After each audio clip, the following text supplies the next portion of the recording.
보실 성경 말씀은 로마서 5장 20절, 21절을 보시겠습니다. 율법이 들어온 것은 범죄를 더하게 하려 함이라. 그러나 죄가 더한 곳에 은혜가 더욱 넘쳤나니 이는 죄가 사망 안에서 왕노를 한 것 같이 은혜도 또한 의로 말미암아 왕노를 하여 우리 주 예수 그리스도로 말미암아 영생에 이르게 하려 함이라. 아멘. 성경에 성령을 받은 성도들을 하나님께서는 여러 가지로 이제 죄인이 돌아와서 또 양자로 입적이 되고 하나님의 자녀가 되었으니까 얼마나 기뻤으면 여러 가지 행위사를 붙여서 우리 자녀의 그 신분에 대하여 말씀을 하시는데, 베드로전서 2장 9절에 보면 그러나 너희는 택하신 족속이요 왕 같은 제사장들이라 그랬습니다. 우리가 예수를 믿고 영적으로는 이렇게 왕 같은 제사장들이라 이렇게 말씀하신 같이 세상을 향해서는 큰 권세 있는 자로서 살 수 있는 그런 하나님의 자녀로서 부름을 받았다는 사실입니다. 예수 믿으면은 이러한 영적인 힘을, 효력을 발휘를 또 해야 되겠죠. 그래서 은혜로 왕노릇하라, 이런 주제로 말씀을 나누고자 합니다. 먼저는 은혜로 산다 혹은 하나님의 힘으로 산다라고 하려면은 죄를 우리가 깨닫고 또 인정하고 그리고 회개하는 삶이 이루어져야 합니다. 우리가 하나님 앞에서 예수 그리스도를 통하여서 믿음으로 구원을 얻는다 할 때에 거기에 따르는 역사가 뭔가 하면은 죄를 죄로 여길 수 있는 지각이 생겨야 됩니다. 예수를 믿는데 뭐가 죄인지를 모른다는 것은 곤란한 거예요. 예수님이 우리 죄를 위하여 오셨기 때문에, 예수님은 우리에게 죄를 속량하시기 위하여 십자가에 돌아가시기 때문에 우리가 죄인임을 일단 알아야 되는 것입니다. 그래야 그분이 죽으신 그 이유가 적용이 되어서 우리에게 효력이 발생을 하게 되는 거죠. 우리는 아무리 철학적으로 죄를 이야기하고 심리적으로 이야기하고 도덕적으로 각 나라마다 다 다르게 이야기를 하고 거기에 대한 대책으로서 뭐 경건이나 또는 겸손 뭐 여러 가지를 이야기하지만은 그러나 우리는 스스로 자력으로 구원을 받을 수 있는 기능이 없음을 인정할 수밖에 없는 것은 갈수록 세상이 악하고 많이 배우고 많이 연구를 했는데도 그게 안 되는 거예요. 그래서 우리 인간의 존재에 모든 지구촌의 삶이 다 그렇지만은 우선은 자기 자신이 죄인됨을 깨닫는 것이 대단히 중요합니다. 로마서 3장 20절에 그러므로 율법의 행위로 그의 앞에 어렵다 하심을 얻을 육체가 없나니 율법으로는 죄를 깨달음이니라. 유대인들은 율법주의로서 종교가 외식되었었습니다. 우리가 어떤 조문에 의해서 어떤 규정과 윤례에 의해서 행동 지침을 스스로에게도 혹은 공동체가 마련하기도 합니다. 그런데 그것은 잘못하면은 이렇게 하면 좋겠다고 설정을 해놓고 외식되고 억지가 되고 진실성이 없어지는 경우가 이제 허다하죠. 유대인들이 아주 700년 이상을 그렇게 살았었습니다. 그리고 율법의 본래적 목적인 죄를 깨닫게 하는 그 본래적 목적인 것을 깨닫지도 못하고 그리고 율법을 무시하기까지 하고 따르지도 않았던 거죠. 그래서 율법이 변질되어서 위에 조상들이 남긴 그런 어떤 뭐 풍습이랄까요. 그래서 그런 외식되고 또 율법의 본래 정신도 아니고 조항마저도 빼고 넣고 해서 그렇게 선례를 남겨서 후손들은 계속해서 엉뚱한 종교 행위를 하게 된 상태였죠. 율법이라고 하는 것은 원래 선한 뜻인데 우리가 병원에 가서 MRI를 찍고 뭐 이렇게 여러 가지 의학적인 기구를 동원해서 우리 몸 상태를 잘 파악을 할 때, 전에는 몰랐는데 한 기계로서 할 때 그 기계를 참 좋은 기계다 그러잖아요. 우리가 하나님 앞에서 죄인됨을 제대로 깨닫게 되고 또 깨닫게 하는 말씀이 좋은 말씀이라 이렇게 해야 되겠죠. 우리 영혼 상태를 밝혀주니까요. 그래서 율법은 죄를 깨닫게 없게 한다고 하는 이 말씀에 이제 중요성이 있습니다. 로마 7장 7절에 그러므로 그런즉 우리가 무슨 말을 하리요? 율법이 죄냐? 그럴 수 없느니라. 율법으로 말미암지 않고는 내가 죄를 알지 못하였으니 곧 율법이 탐내지 말라 하지 아니하였더라면 내가 탐심을 알지 못하였으리라.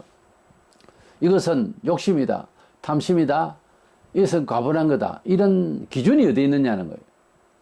우리가 계속해서 잘못하고 같은 일 혹은 도덕적인 성향 이런 것이 무뎌지면은 이 선이 없어져요.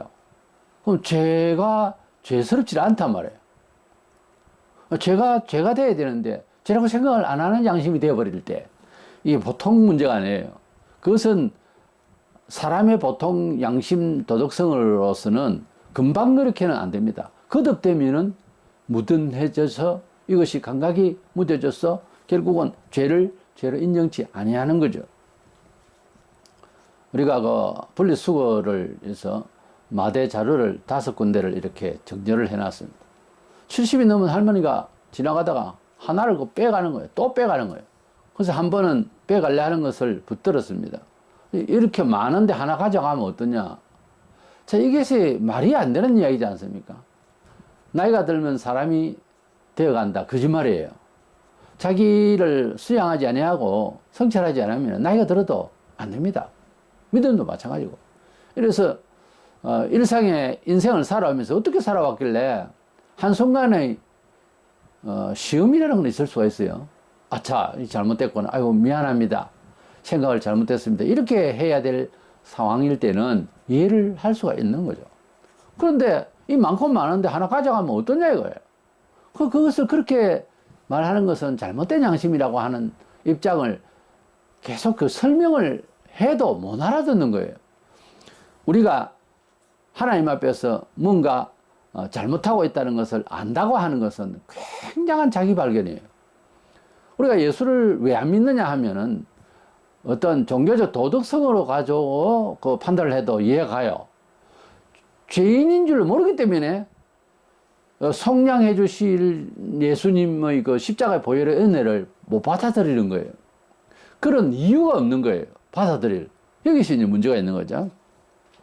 본문에 율법이 들어온 것은 범죄를 더하게 하려 함이라고 했는데, 율법이 들어왔다는 것은 사실 적장시대, 구약시대 때 2500년 전 그때 그 아브라함 시절에는 직접 계시를 하시고 말씀을 하셔서 율법이 없었어요. 그러나 BC 한 1400년 경 됐을 때에 모세를 통해서 하나님께서 그동안의 족장들과 여러 개인적으로 그렇게 계시를 직접 소리를 들리시고 천사를 동원해서 이제 전달하시고 하던 모든 삶의 규율들을 이제 종합적으로 계명을 통하여서 전달하게 된 거죠. 이래서 필사가 있어서 기록을 하고 전수를 하고 그렇게 이제 시작이 됐는데, 이 율법이 들어왔다는 것은 원래 하나님께서 그렇게 살아야 되는 인간으로서 복과 화를 주시기로 마음의 작정은 있었지만은 지금으로부터 약 한 3,400~500년 전에 율법이 이제 모든 백성들이 알아듣도록 설명을 하게 하고 법을 준 거죠. 이것이 잘못된 거다, 이제는 잘못되었다고 생각하라 하는 차원에서 율법을 주신 거예요. 그래서 율법을 주신 것은 범죄를 더하게 한다는 것은 이것이 범죄다라고 하는 사실을 알게 한다고 말이에요. 법이 없으면은 이제 무법천지가 되면은 사고가 엉망으로 나는 거죠. 그래서 규율을 하나님께서 주실 때에는 이것이 죄라는 것을 여러 면에서 밝혀 주시려고 하는 거예요.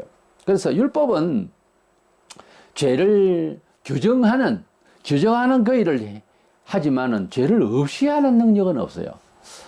요즘 부모들이 자녀들에게 잘 되라고 얘기를 하는데 70년대까지만 해도 방식이 통했어요. 왜냐하면 유학 사성이 많이 자리를 차지하고 있었기 때문에 기독교의 순종이라는 것이 좀 먹혀 들어가기가 쉬웠다 할까요? 심리적으로 그렇습니다. 그런데 지금은 말을 함부로 하면 꼰대라고 그래요. 이제 다시 돌이켜서 어른된 우리들이 가만히 반성을 해보니까 꼰대란 소리를 들을 수 있겠더라고요. 과거에는 자기 표현이 허락되지 않는 그런 시대 사회에는 꼰대 노릇을 해도 워낙 어른들에게 공경심과 순종심이 있어가지고서 꼰대라는 용어를 쓰지를 않았습니다. 잘 쓰지를 않았어요. 그런 용어는 있어도. 그러니까 우리가 논리적으로 자식들이나 사회가 뭐가 잘못됐다라고 하는 그 판단이 섰을 때에 이것은 불문이든지 근데 성문이든지 법으로든지 양심으로든지 사회의식 구조로든지 뭔가 근본에서 이탈됐다라고 하는 판단이 섰을 때 왜 그러느냐, 그러지 마라, 이까지만 말하는 것은 율법적 판단일 수밖에 없는 거예요. 그것은 나쁜 건 아니에요. 왜냐하면 밝혀줬으니까. 근데 대책 없는 소리를 계속하면 꼰대 소리 듣는다 이 말이에요. 잔소리 듣는단 말이에요. 그러니까 어떤 대책이 없으면은 어떤 면에서 말할 필요조차 없더라고요. 안 들어요, 요즘 아이들은. 그러니까 결국은 하나님께서 율법으로서 잘 가르치고 또 들을 때는 이것이 효력이 있었는데 워낙 마음이 악해지고 둔해지고 막 이러니까 안 듣는 거예요, 이제는. 그래서 율법의 본래 목적이 뭔가 하면은 그때는 잘못됐을 때 잘못됐다라고 하면은 들어서 회개할 수 있었으니까 당연히 율법의 효력을 발생했어요. 그래서 율법을, 즉 어떤 규칙을 줬을 때에 그 규칙에 대한 반성이 오고 그 규칙은 뭐가 잘못됐으니까 그 잘못에 대한 제사를 어떻게 드려서 속죄를 받고 하는 규율대로 가면은 됐었어요. 내가 죄인인 줄로 모르고 또 내가 무슨 죄를 지은 줄 모를 때에 율법으로서 다 이렇게 밝혀주었다고 하는 사실이죠. 근데 그것이 형식화되고 따르지도 않고 부정하고 이러니까 이게 이제 효력이 안 되는 거예요. 그래서 구약시대 때에 율법이라는 그것이 죄로 규정을 할 뿐만 아니라 그 율법을 대하는 태도에 있어서 회개하는 마음이 있었어요. 예를 들어서 속죄 제사를 드릴 때에 마음에 속죄가 안 되면 제주로서의 마음이 잘못되면 그 속죄 제물과 제사를 안 받으셨어요. 그래서 구약시대 때나 신약시대 때나 마음에 없는 행위로는 그건 신앙도 뭐도 아니라는 거죠. 대단히 중요한 이야기예요. 구약에 그래서 율법의 그 원래 목적이 죄를 죄로 규정하여 깨닫게 하시는, 정하시는 그런 이제 하나님의 의도로서 주셨을 때에 그 율법을 받아들이는 겸손과 그리고 순종은 그것은 믿음이라고 할까요? 그것이 동원되면 완벽한 이제 신앙이 되는 거죠. 그런데 이 율법을 안 따르니까 율법의 의도가 희석이 되어 버리는 거예요. 그래서 어쨌든 이 율법은 죄를 죄로 규정하는 일만 하지 사실 율법 자체는 속죄의 능력은 없어요. 율법에 어떻게 하라 저떻게 하라 해도 그걸 읽고 그걸 따른다고 해서 속죄까지 되는 것은 아니었어요. 속죄는 따로 율법이 너가 죄다 그러니 제물을 드리라 해서 구약시대 때 제물을 드리는 일로 완벽한 율법의 목적인 너가 죄라고 하는 그 밝혀주심에 대한 완벽한 해결이 된 거죠. 그것이 제물을 드리는 일이었죠. 이래서 구약시대 때는 죄를 깨닫고 속죄 양을 드리고 짐승을 잡아서 드리고 피의 제사를 드림으로써 그렇게 하도록 했는데 그것이 형식화된 것은 제물 자체도 살찌고 통통한 자기가 먹고 병들고 다리 절고 눈 멀고 이런 것만 바치고 그 자체도 잘못됐지만은 제물이 이제 제사 제단에 올라가기 전에 제물을 드리는 제주 자신이 벌써 마음에 정말 통회하는 마음이 있어야 그 마음 속에 하나님의 제정하신 이 제물을 받으시면은 용서하신다는 말씀이 응해지는 거예요. 그래서 구약이나 신약이나 이 마음 문제입니다. 마음이 정직해야 되는 거예요. 진실성이 있어야 된다 이 말이에요. 어쨌든 이것이 형식화되고 되니까 율법이 잘못돼서 아니에요. 율법은 살아 있었어요. 근데 마음이 율법을 대하는 마음이 계속해서 누적되더니 결국은 그 잘못된 마음이 외식되어 버리고 율법이 옳은 효력을 발휘하지 못하도록 해버리는 이런 우를 범한 상태에서 주님이 오신 거죠. 어쨌든 율법이라고 하는 것 신약에도 복음에 여러 교훈들이 있습니다. 이것이 잘못되었다, 잘되었다라는 판단의 규율이지 이것 자체로서는 구원을 결정할 수 있는 부분이 아니에요. 외운다든지 뭐 이것을 주장한다든지 책으로 교수가 뭐 그런다고 해서 속죄가 되고 그런다고 해서 축복이 되고 그런 건 아니에요. 때문에 이 율법의 효력에 대해서는 반드시 알아야 될 것은 죄를 죄로 여길 수 있도록 하셨다. 그렇게 성경, 신구약 성경을 도덕적으로 생각하면 전부 율법이에요. 이 말씀이 우리에게 들려질 때는 잘못되었다라고 하는 것 또는 잘되었다라고 하는 판단이 되어지도록 하는 말씀이니까 이렇게 귀로 들리는 것으로는 끝난 것이 아니에요. 그걸 효력을 발생하기 위해서는 믿음이라고 하는 것, 양심이라고 하는 것, 도덕적 양심이 일어나야 되는 거예요. 그게 안 되니까 며칠씩 금식도 하고 하는 거예요.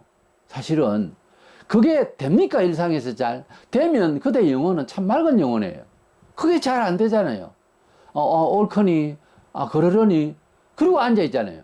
그걸로서는 속죄도 은혜도 믿음도 아무것도 발휘를 할 수가 없는 거예요. 이래서 율법이라고 하는 것은 죄를 규정하는 것뿐이지 그 죄를 없이 할 수 있는 기능까지는 없다. 이런 것을 아셔야 되겠습니다.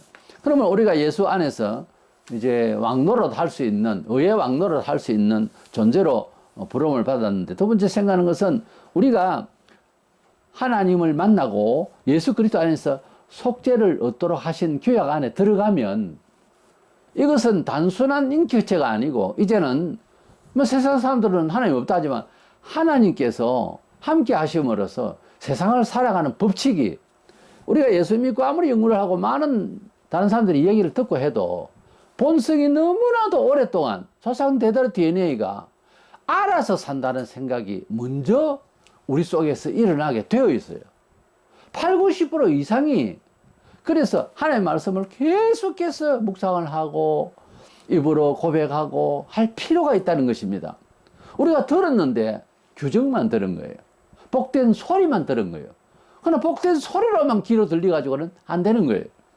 그래서 우리가 하나님의 은혜를 받았다면, 그 하나님의 자녀가 되었다면, 우리가 길을 잃고, 친부모를 손을 놓쳐가지고서 30년, 40년 동안 이산가족이 되었습니다.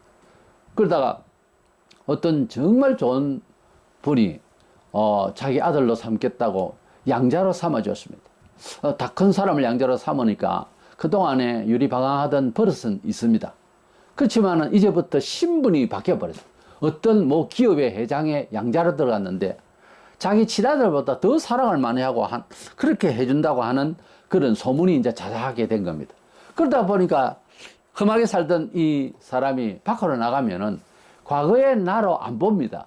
어떤 기업의 회장의 아들로 봅니다. 그래서 모든 사람이 이제 아는 사람은 그렇게 말하고 모르는 사람은 내가 누구 집에 양자로 들어와서 아들같이 취급을 받습니다라고 소개가 되면 그때부터 대하는 게 다르잖아요. 우리가 하나님의 자녀로서 부름을 받았을 때 아는 사람은 알지만 모르는 사람은 모르잖아요. 어디 가서 기독교인이라는 것을 자꾸 감춘다고 하는 것은 웃기는 이야기입니다. 내가 하나님의 자녀로 권세가 있어 이걸 얘기를 해야 되겠 나는 하나님 자녀라고. 내가 또 교회 집사라고 이 얘기를 해야 되는 거예요. 뭐 그러다가 해서 겁을 냅니까? 겁을 내고 안 내고 간에 하나님께서 우리 입술을 통하여 열매를 주십니다. 은총을 주신다고. 떳떳하게 말을 하라고요. 잘못하면 고쳐 나가고요. 사람은 알지도 못하고 경험도 못한 것을 또 행동하기는 어렵습니다. 처음 행동해보는 것은 이것은 자기도 판단에 안 서는 거죠. 대부분의 우리 행동은 일상에서 연습이 된 것들입니다. 또 어떤 일을 모색하거나 그것을 또 열심을 가질 때는 그것은 학습이 된 겁니다.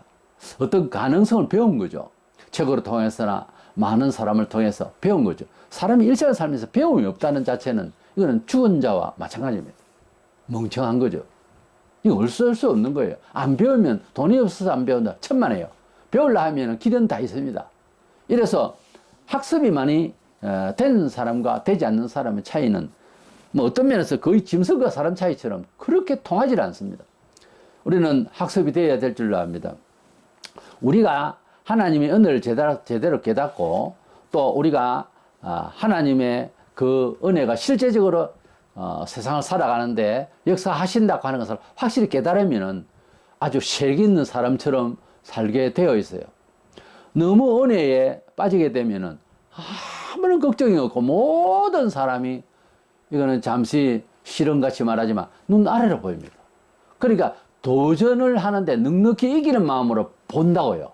일을 대한다고요.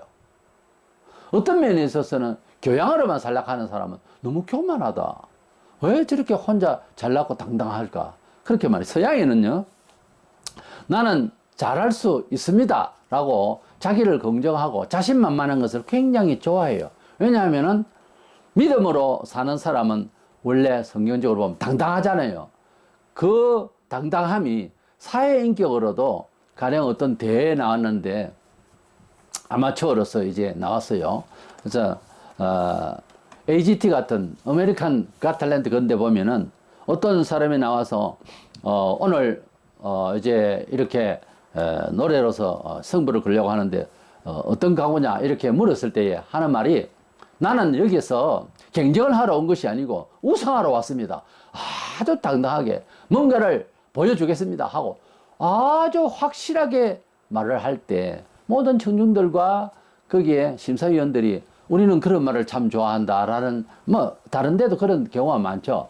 우리는 어차피 하나님의 자녀이기 때문에 어떤 국적을 초월해서 약간 담담하고 그리고 든든하고 자신감이 넘치는 그런 언어 표현이 필요해요. 자꾸 주눅 들고 조심해만 하고 물론 교양적인 것은 좋습니다. 겸손해야죠. 그러나 자기 자신이 살아가는 저력은 당당함의 파워가 있어야 됩니다. 그것이 삶을 이제 영생을 얻고 하나님이 함께 하시는 삶을 새롭게 받은 증표예요. 예수 믿는 사람이 집에서 교회 나올 때부터 벌써 다 죽어가는 목소리요. 그리고 발걸음이라면 그렇게 해가지고는 성경적으로 신앙심을 받은 게 아니에요. 우리가 하나님의 자녀라면은 어떤 영적으로는 정신적으로는 왕노릇을 할 수 있도록 성경은 허락을 했어요. 요한복음 10장 35절에 성경은 폐하지 못하나니 하나님의 말씀을 받은 사람들을 신이라 하셨다 그랬어요. 그러나 구약시대 때에 이제 선지자나 이런 말씀을 맡은 자들이 이야기를 할 때에 그렇게 살고 또 그 능력을 발휘하니까 우리 사람의 입장에서 신과 동격이다 그 말이 아니고 저 사람이 바로 신과 같아 라고 하는 차원에서 말을 했다 그 말이에요. 오늘날 우리가 하나님의 말씀을 받았으면 구약도 받고 신약도 받았습니다. 신구약 성경은 하나님의 음성을 기록한 거예요. 이 말씀을 우리가 받고 아멘하고 받아들이고 우리 삶에 적용한다 하는 것이 기독교입니다. 그렇다면 우리들은 어떤 면에 있어서는 신들입니다. 이 세상에서 말하는 그런 차원에서 이해하자면 신들의 몸이라고요. 그런데 신들이라고 하는 사람이 주눅이 들고 이렇게 살면 아니겠죠. 그래서 좀 당당함이 필요합니다. 약간 오버하는 것 같지만 은혜가 넘치면 오버한 게 아니에요. 그게 너무 당당해지는 거예요. 그래서 세상을 어떤 높고 낮음이나 지식 유무도 관계도 없어요. 명예도 관계도 없고 누구를 대하든지 당당함으로 어젓하게 힘있게 겸손하되 힘있게 그렇게 대할 수 있는 자들이 되어야 된다 하는 거예요. 신약에 와서 우리가 예수님을 이제 믿음으로 맞이하면은 역시 하나님 자녀가 되는 권세를 줬다고요. 요한복음 1장 12절에 영접하는 자 곧 그 이름을 믿는 자들에게는 하나님의 자녀가 되는 권세를 주셨으니 종교적으로 그냥 주눅 들어서 하나님 앞에서 회개한다고 물론 했죠. 하고 또 겸손하니까 또 겸손하죠. 하지만은 세상을 향해서 또는 그리스도 안에서도 좀 더 당당함이 필요하다는 것은 하나님 자녀에 대한 권세라는 것이 있단 말이에요. 앞서 말씀드린 대로 부모도 잃고 세상에서 너무 직업을 아무렇게나 받던 사람이 그저 아무런 남과 비교할 때 잘난 것이 없는데 기업회 회장님이 너무 사람이 좋아서 그저 나를 불러서 자기 자녀로 삼았습니다. 친자식보다 더 사랑합니다. 그랬을 때 그 사랑에 감복한 나머지 나도 모르게 나가서는 이제 어젓해지겠죠. 나 아버지라는 이름도 평소에 불러보지도 못했던 사람이 양아버지지만 그래도 친아버지는 누군지는 모르지만은 이렇게까지 더 잘해줄 수 있는가 할 정도로 깨닫게 된 거죠. 그래서 우리 아버님이 이 기업의 회장님이십니다. 아, 그렇습니까? 모양도 그렇고 말씨도 그렇고 하지만은 신분을 이야기하니까 옆에 또 보좌관도 있지. 그러니까 확실하잖아요. 그때는 권세가 나가잖아요. 지금 우리가 그런 처지라고요, 신분이. 그런데 10년이 되고 20년이 된 기업의 회장님 아들, 그 사람 그 은혜를 매일같이 받고 아침마다 포옹해주고 그 아버지 밑에 있으면서 없이 살고 비참하게 살던 그 모습 그대로 나가는 게 그게 궁상 맞는 거지. 잘하는 거는 아니에요. 하나님 없이 살던 태도가 막 나오는 것이 잘하는 것이 아니라니까요. 근데 문제는 잘하는 것이 아니라는 것을 알고는 있어야 됩니다. 나는 변화받아야 돼. 나는 자신감이 있어. 나는 하나님 자녀야. 이렇게 반성이라도 돼야 되는다. 아니라고. 아닌 게 아니에요. 그 양자로서 그 훌륭한 집안에서 살기 전에 그 태도를 고집하는 것이지 아무것도 아니옵시다. 그래서 우리가 우리 자신의 변화라고 하는 것은 하나님께서 허락하신 내용이기 때문에 얼마든지 입술로 고백하고 몸짓으로라도 아버지가 원하는 대로 따라가는 이런 훈련이 필요해요. 가만히 내팽겨두면은 해묵은 경험이 나로 하여금 그렇게 새 아버지의 놀라운 은총의 권세를 부릴 수 없도록 자꾸 한다니까요. 이 본성은 안 좋은 겁니다. 깨야 됩니다. 이래서 얼마든지 하나님께서 오늘도 내일도 은총 주시려고 약속한 여러 보화의 말씀이 있고 여러 믿음의 놀라운 지침이 있는데 그걸 생각을 안 한다고 하는 것은 손해예요. 본문에 제가 더한 곳에 은혜가 더욱 넘쳤나니 이는 제가 사망 안에서 왕노를 한 것 같이 은혜도 또한 의로 말미암아 왕노릇 한다 그랬습니다. 제가 더한 곳에 은혜가 넘쳤다 이 말은 죄를 죄로 확실히 더 많이 깨달을수록 주님이 주신 그 보혈의 은혜가 더 깊어지는 거죠. 더 효력을 더 많이 받게 되는 거죠. 자기를 돌아보는 일이 적고 죄를 죄로 여기지를 않으니까 주님의 그 사랑 그 은혜 그 권세까지 주시려고 하는 약속이 이루어지질 않는 거예요. 그러니까 목사는 교인은 함부로 막 말을 해요. 사람은 속일 것 같아도 못 속인다니까. 나는 은혜를 못 받아서 주님 은혜를 받기를 원하는데 목사님 기도해 주세요. 이러면 뒷전에서 무슨 생각을 하냐면 나는 악해요, 게을러요, 주님을 잘 안 믿어요. 아니 나는 죄를 안고 있는데 이거 나는 회개 안 했어요. 요렇게 듣는다고요. 내가 매번 이야기하지만은 교인은 자기도 모르게 말을 하는데 목사는 그렇게 안 들어요.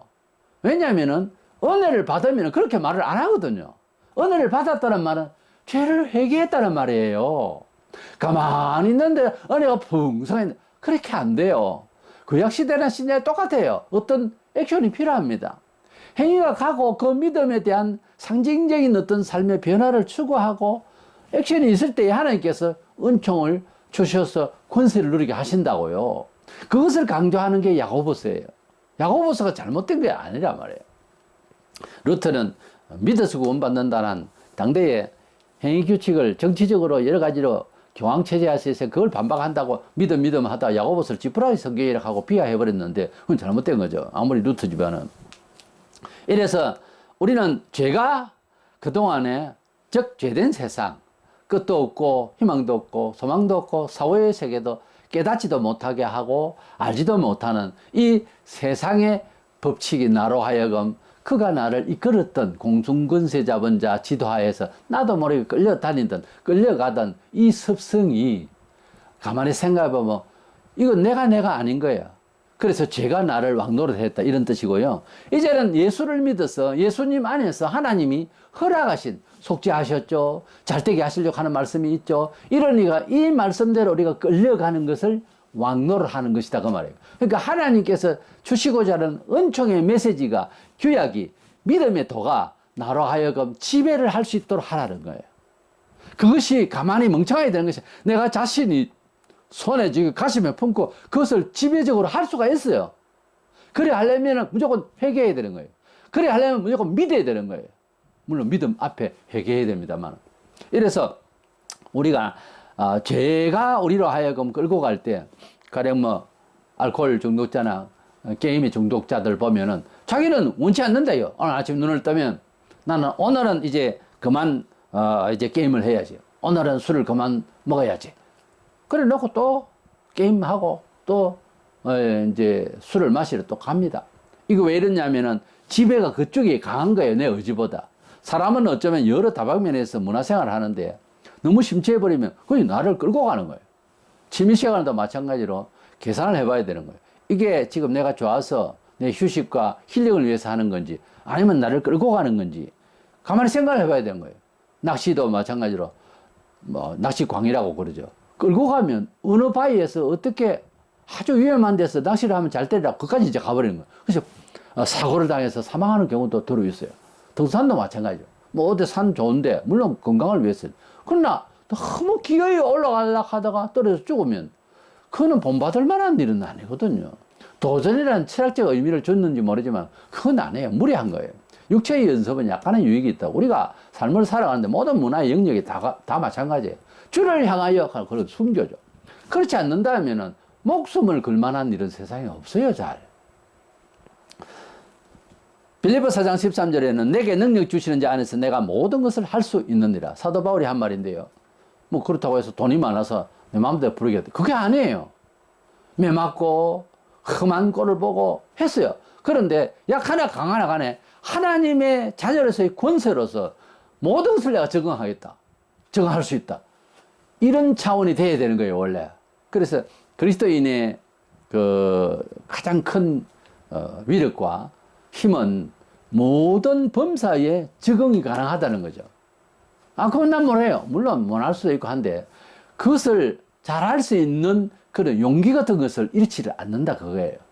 그러니까 그리스도인이 어디 가서 주눅 들거나 무슨 특수 분야라도 내가 할 수 있을 건데 아버지께서 알게 하실 건데 이런 자세로서 아주 직시를 하면서 이래 있으면 어떤 지혜가 생긴다니까요. 전문가도 못하는 일을 곁들여서 옆에서 훈수를 한번 떨면 잘 되어질 수 있도록까지도 역사하시는 하나님이세요. 그걸 믿어야 됩니다. 그만큼 우리는 능력 주시는 자 안에서 우리가 모든 것을 할 수 있는 사람으로 인식하기를 원하는 것입니다. 겸손한 마음으로 사람을 섬기되 영적으로는 세상을 이기는 믿음을 가져야 됩니다. 요한일서 5장 4절 대저 하나님께서 난 자마다 세상을 이기느니라. 세상을 이긴 이김은 이것이니 우리의 믿음이니라 그랬습니다. 예수 안에서 믿음의 생활을 한다고 하는 것은 생활 양식이 문화 양식이 기독교 생활이다 이런 차원이 아닙니다. 이 세상을 살아가는 동안 나의 인생 7, 80년 생을 살아가는 동안 그대로 적용하는 겁니다. 그러면 성경에 분명히 하나님께서 난 자는 세상을 이긴다고 그랬어요. 난 자는 이겨 예수 안에서 믿음의 사람이 된 겁니다. 그러니까 이런 사람들은 세상을 이긴다고 그랬어요. 그리고 세상을 이기면 하나님의 언약들을 믿는 겁니다.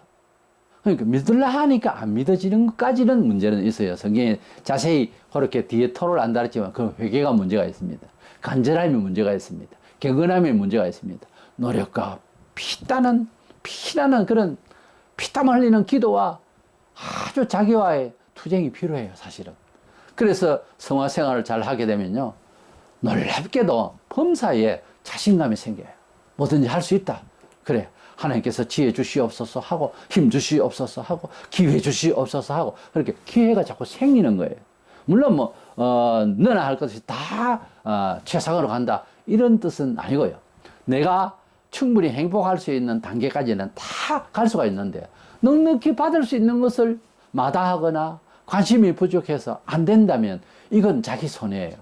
이래서 우리는 본성적으로 살아가고 있는가, 믿음의 언약에 여러 지혜를 발휘하고 있는가 돌이켜 반성하시고, 사람은 어차피 한쪽 영에 이끌려 삽니다. 그리스도인은 두쪽 영에 왔다 갔다 할 수가 있어요. 불신자들은 완전히 한쪽 영에 끌려가요. 자기 의지대로 자기가 공부하고 자기가 욕심을 내고 자기가 설정을 하고 다닌 것 같아도 아니에요. 가치면에 있어서 목적 성향이 잘못됐기 때문에 처음부터 자아가 없어요. 근데 그리스도인이 되면은 믿음 안에서 굳세게 가면 어떤 면에서 죄를 질 시간도 없을 정도로 그렇게 바쁘게 의에 충실할 수가 있어요. 그것도 자기 정신이 아니에요. 의로운 주의 영이 나를 이끌어 주시고 그렇게 의로운 믿음의 영이 나로 하여금 그렇게 왕노를 하게 하시고 또 왕노를 하십니다. 지배적이란 말이에요. 그리스도의 영이. 그래서 어느 쪽이냐 하는 것은 이제 각자 나름인데 그리스도인은 본성이 따라다닙니다. 육신이 있기 때문에. 그러나 이것을 이기기 위해서 최선을 다해서 노력을 할 때에 하나님께서는 의의 능력이 나로 하여금 왕노릇하게 하는, 세상을 이기는데 왕노릇하게 하는, 세상에는 여러 가지 삶의 잘 살아가는 법칙이 책과에 가면 여러 수많은 책이 있습니다. 그거 가지고는 안 되는 거예요. 적용하는 데 있어서 무리입니다. 사람마다 다 다르니까. 그러나 하나님께서는 믿는 자에게 모두 다 각양각색으로 은혜 주시니 나에게 주신 특징, 내게 없는 문제, 이 모든 것들을 잘 깨달아서 없는 것은 달라 하고 또 지혜를 달라 하고 이래서 세상을 어떤 면에 있어서는 각자가 다 왕노를 하는, 정말 백그라운드가 대단한 사람처럼 나가야 되는 이런 존재로 알고 아무쪼록 남은 세월을 우리가 하나님의 은혜로 왕노릇하는 삶을 유지하는 저와 여러분 되시기를 주의 이름으로 축원합니다.